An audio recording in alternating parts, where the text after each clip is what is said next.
Ji please continue.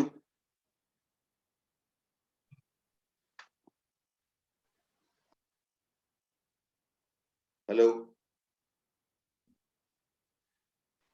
Ji sir, hello. जी शुरू करें प्लीज।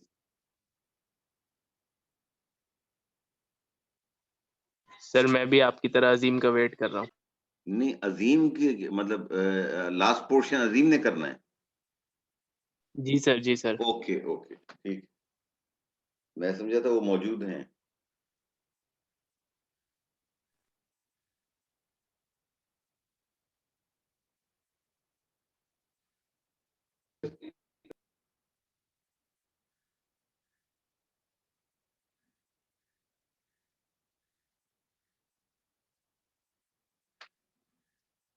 भाई उसको फोन करो, मैसेज करो, कुछ करो। यस सर, वो आ रहा है सर, मैसेज कॉल कर दी मैंने उसको, आ गया सर। जी अजीम शुरू करें। जी सर। जी अभी क्योंकि वो दानियाल वाली प्रेजेंटेशन भी है ना, आज दोनों खत्म करनी है। Time is running out. जी please. All right. Okay, good morning and assalamu alaikum. I am Azim Moon, and I will let you know how to overcome climate changes. And obviously, we can overcome it by overcoming the causes of climate change. So move on to the next slide, please. I am All right, already on the forego second fossil fuel. Slide. जी G. Everything that we use, that we wear, and that comes to us actually comes by burning fossil fuels. And you know, by burning fossil fuels, this is the main cause of global warming and the greenhouse effect. So we have to overcome, or we have to reduce our combustion and use of fossil fuels. For that, we can use bicycles for short traveling. And it is common, obviously, in our country that everyone owns their own car, and for that we must use public transport. So by that the use of vehicles on the roads will be less, and the less smoke will be emitted by the vehicle, which will cause less air pollution, and which will reduce the content of carbon dioxide in the atmosphere and in the air, and which will reduce the effect of greenhouse gases, and it will reduce the content of carbon dioxide in our air. So move on to the next slide, please.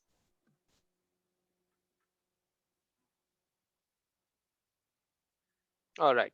3 R's, that is recycle, reuse, and reduce. Coming on to the recycling, what is recycling?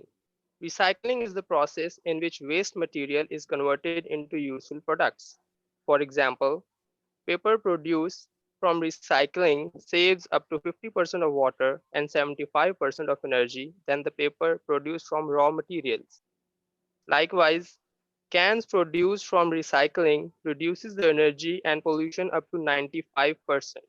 And recycling one aluminum can saves enough energy to run a 100-watt light bulb for 20 hours, a computer for 3 hours, and a TV for about 2 hours. Developed countries use different bins to throw or to dispose their things, like for paper, plastic, glass, and other. That makes the recycling process easier and efficient. We must also do the same. As we are in the developing countries, have to be more precise, and we have to be more thinkable about in comparison with those countries. And for this, we have to first learn using dustbins. The next is reuse. Reuse means to use the things again and again, like water. Water can be reused for irrigation or agriculture. Domestic water can be treated and reused in agriculture. Likewise, clothes can be reused by donating. Usually, we make a mop or a duster from our old cloth. We must donate it so that it can used or reused by someone who is needy. By doing this, people will not go to buy new clothes, so the textile will not have to burn more fuel to make new clothes, so the less will be the pollution. Next is reduce. Minimize the consumption of consumer goods in your lives. Mostly people use one side of the printing paper and they leave the other side blank. Please use both sides of paper because one tree dies to give 6,000 sheets of printing paper, and that one tree takes many years to grow enough to be used for this purpose. Reduce energy consumption. Turn off extra lights or fans. Switch off the lights when you leave from your room. Sir, next slide, please.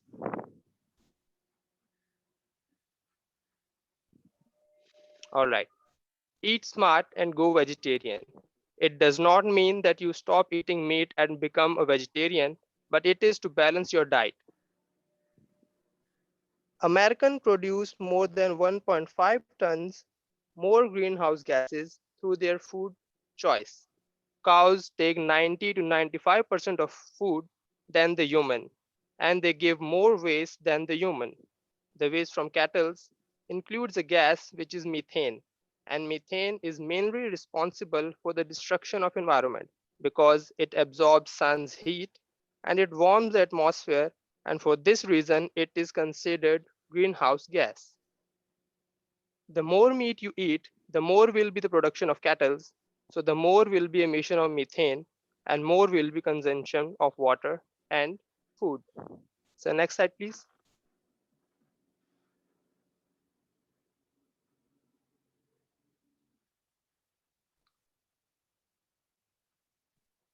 All right.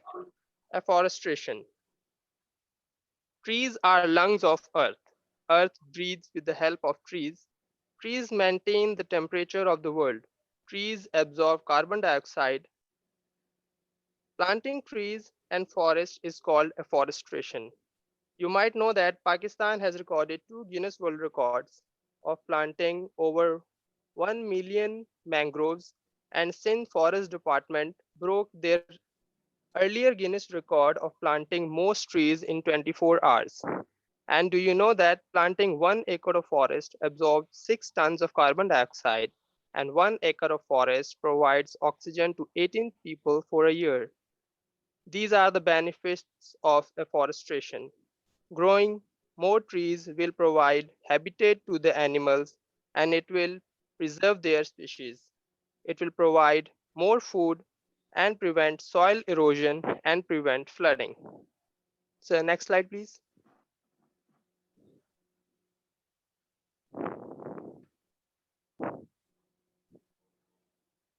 Change your habits.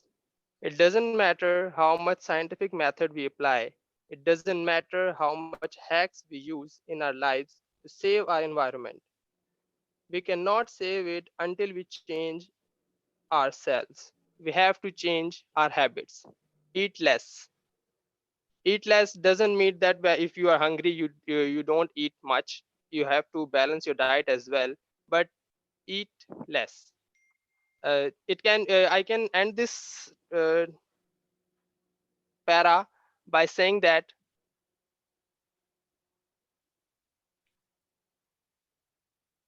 hello. जी बोलें। जी हम सुन रहे हैं, बोलें आप। Okay. Ji sir. All right. In this, I would just say that eat to live. Don't eat. Don't live to eat. Be careful. As I said earlier, we have to be careful about our habits, that we have to switch off our lights or our fans and our other home appliances when we leave, because for that, as we are in developing countries and we are facing too much energy crisis, so we have to change our habits of our using of these our home appliances. We have turn off your car engines. We can turn off our car engines when we are in traffic jams and when we are standing on traffic lights. By this, we will reduce the emission of smoke and that will cause less air pollution. Buy less. We have to change our habit of buying less, because more we buy, the more industries will produce their things and they will more emit carbon dioxide into the environment. So we can reduce this by buying less. All right, next slide, sir.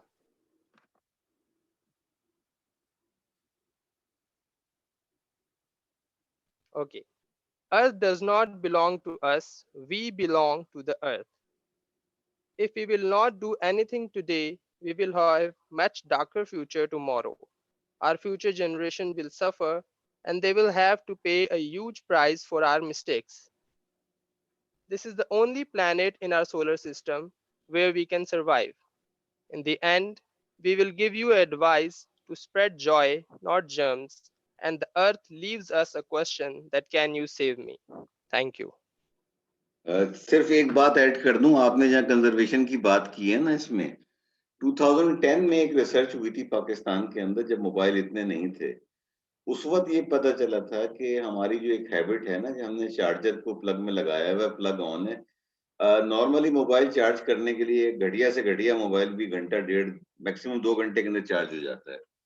But if you keep the mobile switch on, it will keep on consuming electricity. लोग इस चीज को नहीं realise करते हैं कि आपका अगर लगा हुआ है मोबाइल का प्लग के अंदर, प्लग ऑन है, आपने मोबाइल चार्ज पे लगाया, निकाला और आपने स्विच को ऑफ नहीं किया, तो उसका नतीजा ये निकलता है कि आपको जो है इलेक्ट्रिसिटी कंज्यूम होती है। लास्ट मैंने पढ़ा था 2019 के अंदर ये नंबर बढ़ के जो है 300 मेगावाट पर डे पाकिस्तान में जो बिजली कंज्यूम हो रही है, 300 megawatt per day is going into the mobile charging system. तो अगर इतनी सी हम अकल कर लेंगे, जब मोबाइल चार्ज करने के बाद उसके बटन को अगर बंद कर दें ना, तो ऑलमोस्ट हम 150 टू 200 मेगावाट बिजली जो है सिर्फ बचा सकते हैं। Anyway, thank you very much, it was a very good presentation. मैं जल्दी से सवाल लूंगा क्योंकि उसके बाद अभी दूसरी प्रेजेंटेशन भी बाकी है। पहला सवाल कौन लेगा? ज़ाहिर है ग्रुप वाले तो नहीं कर सकते। Daniyal, any question? जी सर। जी प्लीज। सर मेरा एक क्वेश्चन है कि अभी सुन रहा था आप, अगर मैंने सही से नहीं सुना तो प्लीज वो मुझे करेक्ट कर दें, लेकिन शायद इन्होंने ऐसा कहा कि अगर हम अपनी ज़रूरियात को मुख्तसर कर दें तो हमें क्या इंडस्ट्री की डेवलपमेंट नहीं होनी चाहिए, कुछ ऐसा कहा था इन्होंने? जहां तक मैं समझा, इन्होंने ये कहा था कि अगर हम बाई लेस करेंगे तो जो इंडस्ट्री जो है वो कम प्रोड्यूस करेगी। नेचुरली एक साइकिल है ना, एक विशेष सर्किल है ना, एक चीज आप कम करेंगे, दूसरा आपकी इंडस्ट्रियल ग्रोथ कम हो जाएगी। तो एक बैलेंस स्ट्राइक करने की बात होनी चाहिए, बिल्कुल किसी चीज को खत्म करने की बात नहीं होनी चाहिए। जो इन्होंने ये डोनेशन की बात की, ये पूरी दुनिया में हम देख रहे हैं कि ईरान से वॉल ऑफ क्या कहलाता है उसको, एक नाम था जो कराची में भी शुरू हुआ था, लेकिन हमारे जो कौमी मिजाज है हम उसको नहीं कर सके। वॉल ऑफ काइंडनेस के नाम से, कि आपके पास जो चीज भी एक्स्ट्रा है आपने वहां ले जाके रख दी, हैंगर में धो के कपड़े वहां पे रख दिए, जिसको जरूरत है वो वहां से ले गया। तो ये चीजें बड़ी अच्छी इन्होंने बातें कही है इस तरह की, लेकिन शायद हमारा कौमी मिजाज ऐसा है कि हम इन चीजों पे अमल नहीं कर सके। ये जो आपका सवाल है बहुत अच्छा सवाल है, लेकिन बैलेंस स्ट्राइक करने की जरूरत है इसके अंदर। आप एलिमिनेट नहीं कर सकते ना, इंडस्ट्री को आप बंद तो नहीं कर सकते, फिर उससे अनएम्प्लॉयमेंट बढ़ेगी और दूसरी चीजें आ जाती हैं। सर यूएई में ऐसे किया हुआ है कि मतलब हर मस्जिद के पास एक एरिया में काफी सारी मस्जिदें होती हैं, तो उन्होंने मस्जिद के पास एक कंटेनर रखा हुआ है और आपके जो भी क्लोथेस हैं या गारमेंट से जो आप डोनेट करना चाहते हो, आप उस बॉक्स आते हैं और वो वहां से लेके जाते हैं सर। ठीक है, और कोई सवाल? ये तो हमारे यहाँ भी होता है, मस्जिदों के बाहर से जो है लोग चप्पल ले जाते हैं जब उनको चाहिए होती है। बिल्कुल जी। हमारा मुल्क शायद दुनिया में वाहिद मुल्क है जिसमें मस्जिद के टॉयलेट जो में लोटा जो है वो जंजीर से बंधा हुआ होता है। anyway, सर पानी का गिलास भी सर। पानी के गिलास भी, मस्जिद भी। और कोई सवाल जनाब? आज मैं देख रहा हूँ पिछले 2-3 प्रेजेंटेशन से हमारे सीआर साहब खामोश हैं, कुछ लगता है कुछ चक्कर है इनके साथ कुछ। गालिब साहब, वजाहत? सर मेरे ख्याल में उसका नेट इशू कर रहा है सर सर। गालिब प्रेजेंट थे, अभी वो शायद ऑनलाइन नहीं, मैं चेक कर रहा हूँ। नहीं कोई बात नहीं। वजाहत साहब, any question? Yes sir, question तो फिलहाल अभी कोई आ नहीं रहा माइंड में सर ऐसा। अच्छा, जवेरिया, एनी क्वेश्चन?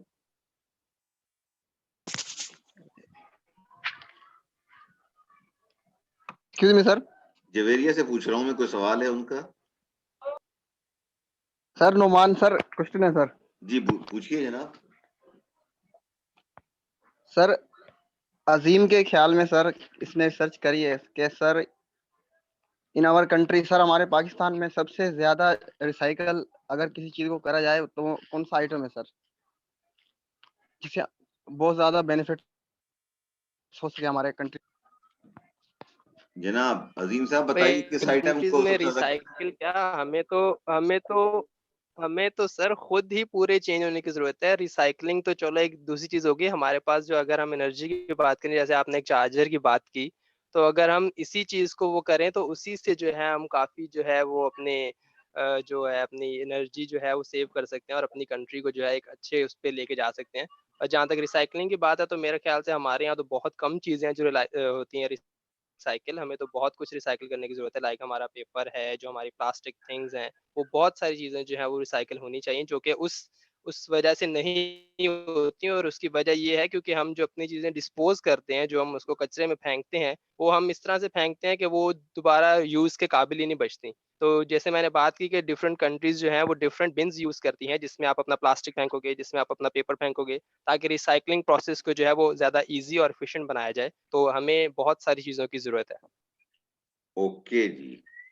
एक चीज और इसमें है ओके, ना, थैंक यू। जो आप कि अगर पाकिस्तानी कौम सिर्फ प्लास्टिक बैग, शॉपिंग बैग का इस्तेमाल छोड़ देना, यही हमारे पॉल्यूशन लोड को बहुत ज्यादा कम कर देगा, बहुत ज्यादा कम कर देगा। एनीवे, ये तो एक अलग बात है, बहुत बड़ी डिबेट है, उसमें बहुत सारे वेस्टेड इंटरेस्ट आ जाते हैं। ओके, सर लेट्स हमारे गो यहाँ बैक। फूड भी बहुत ज्यादा जाया जाता है सर। मैं अब ज्यादा सवाल नहीं ले रहा, अब मैं आपसे नंबरिंग पे जा रहा हूँ जी। कहाँ से शुरू करूं मैं? पहले कौन है? सबसे पहले किसका नाम आ रहा है? आज हमाद ने कोई सवाल नहीं पूछा। एनीवे, अजीम सर तो उसने हाँ प्रेजेंटर थे, बोला था सर क्वेश्चन का। जैन प्रेजेंटर, दानियाल। पहले तो आप ओवरऑल प्रेजेंटेशन को नंबर दे दें और उसके बाद इंडिविजुअल लोगों को नंबर दे दें आप। दानियाल साहब जल्दी जल्दी करो भाई। सर 5। जी okay, sir. And sir individual before presenter, जो है सर मैंने आई थिंक सवाल पूछना चाह, सवाल नहीं था मेरे पास, रिव्यू था बस एक। जी बता दीजिए आप रिव्यू। ऐसा कीजिएगा, जब आप नंबर दें ना उस वक्त रिव्यू बता दीजिएगा आप। अभी इनसे मैं दानियाल से नंबर ले लूं, इंडिविजुअल्स के, ग्रुप मेंबर्स के। ठीक सर, ठीक है सर। जी दानियाल, जरा ग्रुप मेंबर को भी कर दें जल्दी से। सर ओवरऑल तो बहुत अच्छा था, क्योंकि माज ने और अजीम ने आगे जैन ने और अजीम ने आके लास्ट में बहुत अच्छा कवर किया। बट अगर स्टार्ट में हमजा और माज थोड़ा सा और कन्वे करते अपनी बात को, ये थोड़ा और बोलते, तो वो यार इंडिविजुअली खुल अगर के बात करो, हेल्प हो सीधे जाती सीधे तो बोलो more भाई कि better। मास क्या है, कितने नंबर हैं, इसके इतने, इसने जल्दी जल्दी बोलते जाओ ना, ताकि मैं अपना जो सर माज कागज पेन लेके बैठा हूँ और वो तो डालता रहूँ ना। इनको 5। सॉरी, प्रेजेंटेशन सर को तो आपने 5 दी, अजीम मैं और इंडिविजुअल का जैन को पूछ रहा हूँ 5। आपसे। इंडिविजुअल्स का पूछ रहा हूँ मैं। 10 में से ओके 9। 10 में से देने हैं ना? सर 10। किसको? जी पूरे ग्रुप को 10 या में से 10 ऑल द 4? जैन को और मून को ओके 10 और हमजा को और मास को 9। ओके, ठीक ठीक है। अच्छा, अब हमाद आप पहले अपना जो ऑब्जर्वेशन है वो दे दें, फिर नंबरिंग कर दें जल्दी से। सर मेरा जो एक रिव्यू है वो ये था कि ऑल्दो प्रेजेंटेशन ठीक ठाक बनी हुई थी, लेकिन उसकी डिलीवरी में बहुत मतलब स्लो थे ये लोग। एक थोड़ी सी ना मतलब पीटीवी वाली फीलिंग आ रही थी। एक तो बस एक ये रिव्यू है, बाकी उसके अलावा सर प्रेजेंटेशन ठीक की थी, एंड में अजीम ने बहुत अच्छे से उसको कवर कर लिया। बाकी जैन तक वो प्रेजेंटेशन काफी स्लो रही। अब नंबर भी दे दीजिए जल्दी से। सर प्रेजेंटेशन को मैं 5 नंबर दूंगा और अजीम को 10 नंबर, जैन को 8 और माज और हमजा को 6-6। ओके, अच्छा उसके बाद अब कौन है? हमजा तो प्रेजेंटर है ना इसके अंदर। नीचे किसका नाम आ रहा है? जवेरिया। सर इंडिविजुअली अजीम और जैन को 10 और ओके माज और हमजा को 8। बाकी ओके प्रेजेंटेशन तो पूरी। ओके। हसन, सर हम तो ओवरऑल presenter थे ना? प्रेजेंटेशन के लिए 5 मार्क्स हैं, ओके और सर जैन और अजीम के 10 मार्क्स और माज और हमजा के लिए 7 मार्क्स। ओके। वजाहत। सर जैन और अजीम के लिए 10 हम्म, मार्क्स और हमजा के लिए और मास के लिए 8 मार्क्स और प्रेजेंटेशन के लिए 5 मार्क्स। Okay good. अच्छा, अब कौन रह गया है?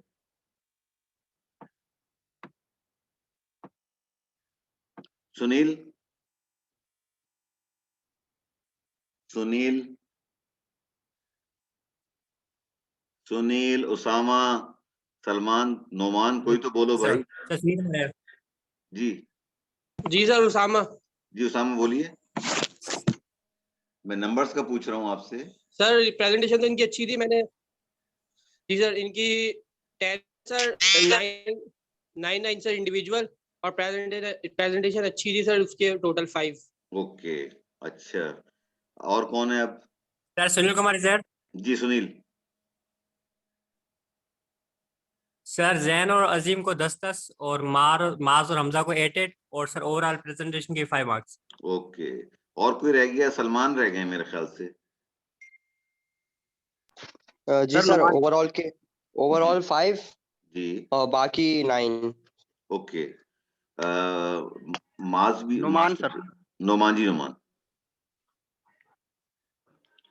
सर अजीम और जैन को सर 10 ओके और सर माज और हमजा को सर ओके 8। तो कंसेंसस ये निकल के आ रहा है कि प्रेजेंटेशन के पूरे 5 के 5 चारों को मिल जाएंगे। ये दो जो हैं अजीम और जैन, इनको आज सब लोग आप 10-10 की बात कर रहे हैं, तो इनके 15-15 हो जाएंगे। और बाकी दो जो इनके मेंबर हैं, मैं अगर मैं नाम गलत नहीं ले रहा, माज खान और चौथे कौन थे? हमजा अली सर। हमजा अली। अली सर। इनके 13 हमजा 13 हो अली जाएंगे। सर, हमजा अली। उनके 13 हो जाएंगे अगर 8 दिया जाए। एवरेज किसी ने 9 दिए हैं, किसी ने 8 दिए हैं, किसी ने 6 दिए, उनको अगर मैं एवरेज निकालूं तो दैट विल कम अराउंड 13। तो 15 15 13 13। ओके, ये मैं भी डाल दूंगा जब वीडियो सेव होगी। Now I will go back, और मैं इसको प्रेजेंटेशन को रोक रहा हूँ, और उसके बाद मैं जा रहा हूँ दानियाल साहब की प्रेजेंटेशन के ऊपर। दानियाल साहब मौजूद है ना आप? जी सर। आपका सर। पूरा ग्रुप भी मौजूद है? बिल्कुल। देखो, मैं सिर्फ इसलिए कह रहा हूँ कि भाई जो शेड्यूल मेरे पास आया है ना, मुझे परेशानी हो रही है। अगर 23 तारीख को आपका पेपर है, आज के आप सबके मिला के, ग्रुप को मिला के, ओवरऑल सिर्फ out of what ever the number is, सिर्फ 15 लोगों की रैंकिंग होगी। तो सेकंड असाइनमेंट में अभी आप लोग, बहुत सारे लोग बाकी हैं। मैं तो चाहता हूँ कल भी आप 2 घंटे का कर लें, ताकि सेशन ज्यादा लोग निकल जाएं। फाइनल से पहले आपकी ये असाइनमेंट के नंबर आप लोगों के लग जाएं। ये मेरी आपसे रिक्वेस्ट है। अब बाकी आप लोग खुद समझदार हैं। जो नहीं होगा किसी ग्रुप का हिस्सा, तो वो तो मुझसे तवक्का ना करे कि मैं उसको कोई नंबर दूंगा। ओके, अच्छा, इसमें है दानियाल, हमजा तजम्मुल, हसन आफरीदी, सलमान आसिफ। तो हु विल स्टार्ट? मैं अभी एक सर हसन। बात आपसे मैं कहता जाऊं। देखिए, ये जो मैंने पहले भी आपसे बात कही थी रिले वाली, ये चीज होती है कि जो ग्रुप का लीडर होता है या ग्रुप के मेंबर्स होते हैं, वो डिसाइड करते हैं कि, जैसे कि अभी हमाद कैसर ने ऑब्जर्वेशन दी कि शुरू के अंदर ओपनिंग बड़ी खराब, मतलब इट वाज नॉट, जितनी प्रेजेंटेशन अच्छी थी, इस पे ओपनिंग अगर भी अच्छी होती ना, तो इन दोनों ने जो गलती की है ना, ये 3rd और 4th नंबर पे आए हैं। इन दोनों में से किसी एक को ओपन करना चाहिए था, और जो टीम के जरा थोड़े से मतलब जिनकी तैयारी इतनी ज्यादा नहीं थी, उनको बीच में रख के और एंड के ऊपर अगर जहन खत्म करते ना, तो इसका इम्पैक्ट और ज्यादा बेहतर हो सकता था। हुआ क्या कि शुरू के 2 जिन्होंने इनसे कराई, इन्होंने वहां पे बहुत स्लो डिलीवरी की वजह से एक वो टेम्पो नहीं बन सका प्रेजेंटेशन का ना, ग्रुप प्रेजेंटेशन का। तो ये जरा आप लोगों के लिए, फ्यूचर के लिए है कि ये जरा आपस में बैठ के फैसला कर लिया करें कि भाई, कि first impression is last impression, ये तो बचपन से आप सुनते चले आए हैं ना। तो ओपनिंग वाला और आखिरी वाला जो है ना, अगर वो संभाल, ये नहीं, इन दोनों ने जो सिलेक्शन किया ना 3rd और 4th का, ये शायद इनसे कुछ गलती हो गई है। इनको मेरे ख्याल से ऐसा नहीं करना चाहिए था। Anyway, who will start your presentation, Daniyal?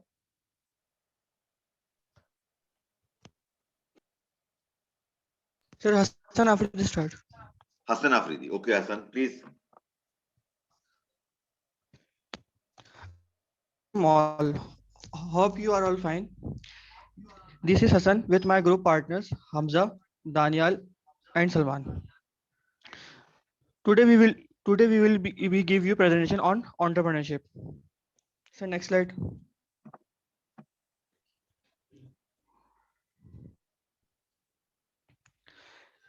ये जो कंटेंट्स है ये आज हम अपने प्रेजेंटेशन के दौरान कवर करने की पूरी कोशिश करेंगे और आपको एंटरप्रेन्योरशिप के बारे में कंप्लीट समझाने की कोशिश करेंगे। Sir next slide.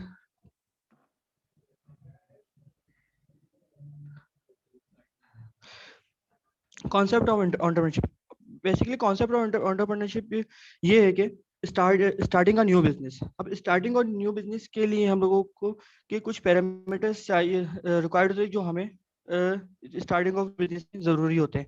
Number one ये होता है हमारे लिए कि हमारे पास एक इनोवेटिव आइडिया हो और जिसको हम लोग यूज़ करते हुए जिसको हम लोग यूज़ करें अपना रिसोर्सेज को देखते हुए उसको यूज़ करें और उसका एक हम लोग बिजनेस स्टार्ट करें। सेकंड, या तो हमारे पास ऐसे रिसोर्सेज है जिसको हम देखते हुए अपने एक आइडिया लाएं और हम उसको अपना एग्जीक्यूट कराएं स्टार्टिंग और न्यू बिजनेस के लिए। अब इसमें एक चीज जरूरी होती है risk.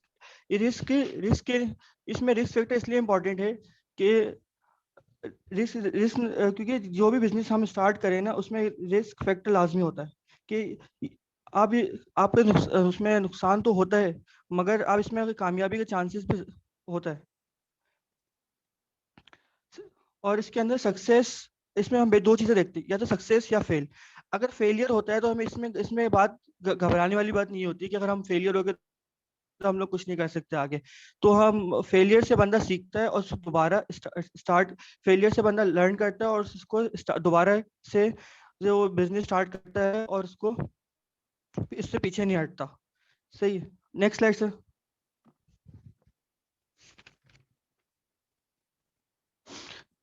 Types of entrepreneurships, basically यहाँ पे टाइप्स ऑफ एंटरप्रेन्योरशिप चार नहीं है, बहुत सारे एंटरप्रेन्योरशिप टाइप्स है। हम यहाँ पे सिर्फ चार टाइप्स ऑफ एंटरप्रेन्योरशिप डिस्कस करेंगे। Number one, small business. Small business के लिए स्मॉल बिजनेस वो होता है जो ज्यादा ग्रोथ नहीं करता, उनकी वो लोग अपना बिजनेस को ज्यादा अपना बढ़ाना नहीं चाहते, जैसे कि लाइक ग्रोसरी शॉप्स हो गए हमारी, ये स्मॉल बिजनेस में आते हैं। तो ये अपने इतना प्रॉफिट तो होता है मगर ये लोग अपने प्रॉफिट को इतना ज्यादा बढ़ाना नहीं चाहते या इतनी उनकी ना एबिलिटी नहीं होती कि वो उसको अपने आगे उसको ट्रांसफर कर सके। और इसके बाद ना नेक्स्ट टाइप हमारी होती है लार्ज कंपनी बेसिकली ये होती है कि ना हम अपना बिजनेस स्केलेबल से स्टार्ट करते हैं और स्केलेबल से स्टार्ट करके उसको एक स्टेबिलिटी तक लेके जाते हैं। जब हमारा बिजनेस एक स्टेबल कंडीशन पे आता है ना देन हम लोग कोई दोबारा इनोवेटिव आइडिया लाते हैं, फिर इनोवेटिव आइडिया से उस बिजनेस को और अच्छा रन करते हैं, दोबारा फिर हमारा वो स्केलेबिलिटी स्टार्ट करते हैं, देन सस्टेनेबिलिटी। इस तरह हम अपने बिजनेस को ग्रो करते हैं, स्केलेबिलिटी से स्टार्ट करते हैं, सस्टेनेबिलिटी, इसके बाद कोई नया आइडिया लेते हैं, फिर दोबारा हम इस तरह अपने बिजनेस को एक लार्ज कंपनी में कन्वर्ट करते हैं। एक टाइप है scalable startup. Scalable startup small business की तरह ही होता है मगर इससे थोड़ा सा सिमिलर है, क्योंकि जब हम अपना बिजनेस स्टार्ट करते हैं तो इसके अंदर जब हम अपना बिजनेस स्टार्ट करते हैं तो इसको एक स्केल मॉडल पे स्टार्ट करते हैं, उसको स्टार्ट करते हैं मगर इसका हमारा जो मोटिव होता है ना उसको स्केल मॉडल से लेके अपने बिजनेस को बिग मॉडल तक ले जाना। ठीक है, इसके अंदर कुछ फैक्टर्स होते हैं जो जिसको हम लोग अपना इंक्लूड होते हैं। ठीक है, इनोवेटिव प्रोडक्ट और सर्विसेज देते हैं, इसमें venture capital funding, talented staff होना जरूरी है, स्ट्रॉन्ग मार्केटिंग सेल्स स्ट्रेटेजी होना जरूरी है, ठीक है, रैपिड ऑपरेशन ग्रोथ भी बहुत जरूरी है इस स्केलेबल बिजनेस के लिए। चौथी टाइप और आखिरी टाइप ये है कि social entrepreneurship. Social entrepreneurship basically अपना सोसाइटी के लिए काम करता है और सोसाइटी की कम्युनिटी की प्रॉब्लम होती है उसको सॉल्व करता है। इस एंटरप्रेन्योरशिप में हम ये नहीं देखते कि हमारा प्रॉफिट हो रहा है नहीं हो रहा, बेसिकली इसमें हमारा ज्यादा मोटिव होता है कि हम सोसाइटी की प्रॉब्लम को सॉल्व करें और सोसाइटी को बेहतर बनाएं। इसके अंदर कुछ फैक्टर्स इंक्लूड होते हैं जिसमें हम लोग इन्वायरमेंटल सिस्टमिलिटी को इम्प्रूव करने और हेल्थी लिविंग, कम्युनिटी इम्प्रूवमेंट और इकोनॉमिक जेंडर इक्वलिटी। सही सर, नेक्स्ट स्लाइड प्लीज।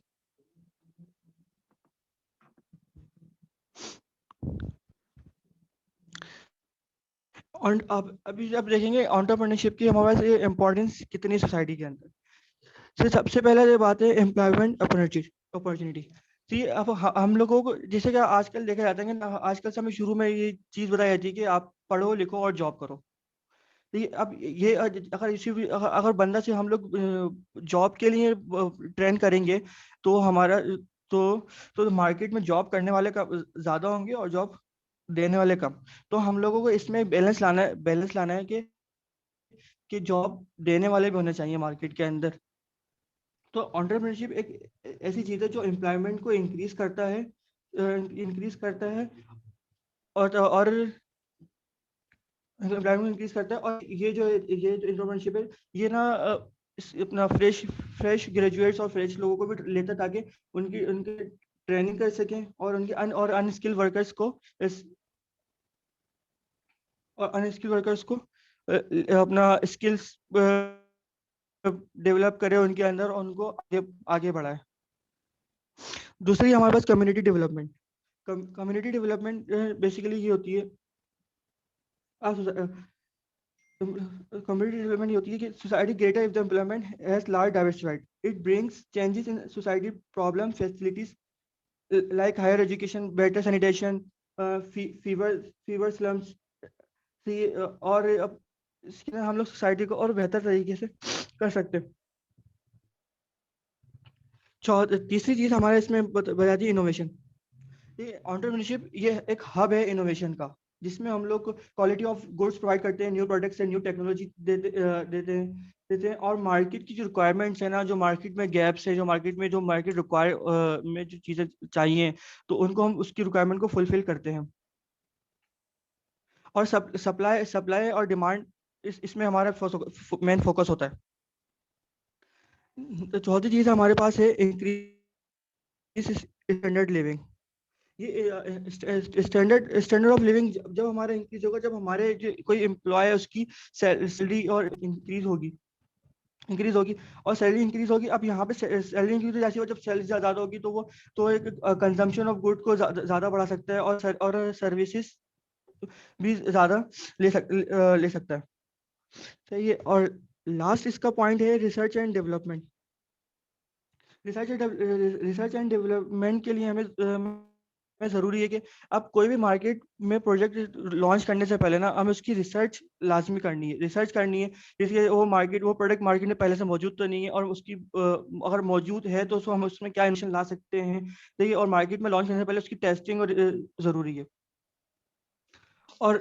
और इसकी रिसर्च के लिए हम लोग इस प्रोडक्ट की रिसर्च के लिए हम लोग बहुत से एजुकेशनल इंस्टीट्यूशन हैं और रिसर्च इंस्टीट्यूशन जिनकी हेल्प ले सकते हैं, इसमें हेल्प ले सकते हैं ताकि हम हमारी रिसर्च को और बेहतर तरीके से कर सकें। Salman, will you continue? Hello जी सलमान। जैसे देखिए कि सलमान, मेरे पास 6 मिनट हैं, जितना आप 6 मिनट में कवर कर सकें कर लीजिएगा, फिर मैं वीडियो सेव करके वापस आऊंगा। तो प्लीज स्टार्ट। Okay sir. तो जैसा कि हमजा ने हसन ने कॉन्सेप्ट बताया एंटरप्रेन्योर का और उसकी टाइप्स बताई 4 और उसके ओपनिंग बाद किसने की है? हमजा ने की है, हसन ने की है? हसन अफरीदी थे ना ये तो? हसन सॉरी हसन अफरीदी जी। ओके। उसके बाद इसने इम्पोर्टेंस ऑफ सोसाइटी जी इम्पोर्टेंस ऑफ सोसाइटी बताई। अब मैं आपको बताऊंगा 2 लोगों का माइंडसेट क्या होता है, एक जो जॉब करने वाले का माइंडसेट और दूसरा बिजनेस करने वाले का माइंडसेट। तो इस सोसाइटी में 2 किस्म के माइंडसेट वाले लोग होते हैं। पहले तो वो जो सोचते हैं कि सुबह 9 से शाम 5 के बजाय ड्यूटी करके जॉब करके वो उसके जरिए अमीर हो सकते हैं। इन लोगों का पैसों का आने का जरिया सिर्फ इनकी जॉब होती है और कोई इनकम नहीं होती। अब जॉब करने वाले लोगों का दिमाग में यही होता है कि रिस्क फ्री लाइफ गुजारनी है। मीनवाइल चाहता हर कोई ये कि रिस्क फ्री लाइफ हो, लेकिन रिस्क से आप बहुत कुछ लर्न एंड अर्न करते हो। बेशक फॉरन आप अर्निंग नहीं कर सकते, लेकिन वक्त के साथ साथ बहुत लर्निंग करते हो और कुछ टाइम बाद आपको उसका प्रॉफिट होता है। और रिस्क बंदा इन्वेस्ट करता है तो उसका माइंडसेट तो उसको काफी प्रॉफिट मिलता है। तो इन लोगों का सिर्फ आसरा इनकी प्रमोशन होती है और ज्यादातर प्रमोशन में क्या होता है, आपको मेडिकल दे देते हैं, ज्यादा से ज्यादा कार देते हैं, जिसकी आप इनकी पर्सनल रिडक्शन आपकी सैलरी से ही हो रही होती है। तो जॉब करने वाले का माइंडसेट बहुत वो होता है, जब फिक्स्ड होता है एक जगह कि मतलब इससे आगे का ये सोच नहीं सकते। अब मैं दूसरे लोगों का माइंडसेट बताता हूँ जो होते हैं बिजनेस वाले। अब आते हैं वो लोग जो हर चीज में आजादी चाहते हैं कि वो किसी के कैद होकर किसी के अंडर काम ना करें। ये लोग रिस्क होने के बावजूद इन्वेस्ट करते हैं और उस रिस्क में अगर लॉस या प्रॉफिट हो तो उससे बहुत कुछ लर्न करने की कोशिश करते हैं। और ये लोग अपने ड्रीम अपने आइडिया पे काम करते हैं और ज्यादा से ज्यादा रिस्क भी लेते हैं। फिर कुछ टाइम पीरियड बाद उसका काफी प्रॉफिट होता है। इस माइंडसेट वाले लोग सिर्फ लोग अपना नहीं अपनी आने वाली जनरेशन का भी सोचते हैं कि आज से 40 साल इन वे ऑफ इनकम क्या होगी और इनके आने वाली जनरेशन के लिए क्या कर सकते हैं। क्योंकि जॉब वाला बंदा तो सिर्फ अपनी और अपनी फैमिली का सोच सकता है, क्योंकि इसके वे ऑफ इनकम इतने नहीं होते कि वो कि आने वाली जनरेशन तक का सोच सके। अब जॉब करने वाले लोग ज्यादातर प्रेजेंट लोगों का सोचते हैं, जबकि एंटरप्रेन्योर फ्यूचर का सोचता है। एक एंटरप्रेन्योर जब कोई ऑर्गेनाइजेशन डेवलप है तो उसको उसमें काफी मेहनत करनी पड़ती है, लेकिन जब एक बार डेवलप हो जाए तो उसकी आने वाली जनरेशन उसमें मॉडिफिकेशन लाती है। फिर नेक्स्ट जनरेशन खाली उसको रन और रन करती है। तो बेसिकली 3 जनरेशन हो गई। पहली तो वो जो मेहनत करके ऑर्गेनाइजेशन डेवलप करती है अपने आइडियाज से अपनी स्किल से, और फिर जो दूसरी आती है वो मॉडिफिकेशन लाती है उसको रन करती है। फिर तीसरी के बाद सो ऑन वो रन करती हैं और धीरे धीरे उसमें मॉडिफिकेशन आती रहती हैं, जो एक बिजनेस का माइंडसेट हो जाता है। अब मैं सर नेक्स्ट स्लाइड।